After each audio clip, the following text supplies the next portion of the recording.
সুনানে নাসাই হাদিস নাম্বার 2416।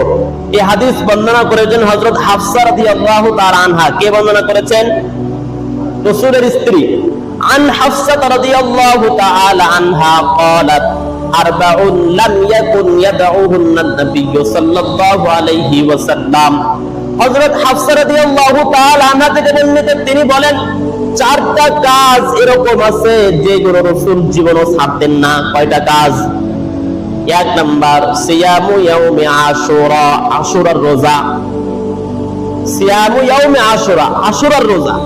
এরপরে দুই নাম্বার হলো ওয়াল আশর, জিলহজ মাসের এই 9 দিনের রোজা, প্রথম 9 দিনের রোজা। কয়টা হলো? দুইটা।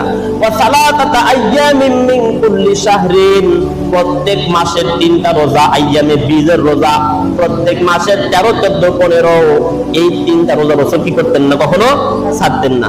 ওয়া রাকাআতাইনি ক্বাবলাল গাদা, আর ফজরের ফরজ নামাজের পূর্বে 2 রাকাত সুন্নাত আছে, এই 2 রাকাত সুন্নাত রাসূল কখনো ছাড়তেন না। কয়টা আমল পাইলেন? 4টা আমল।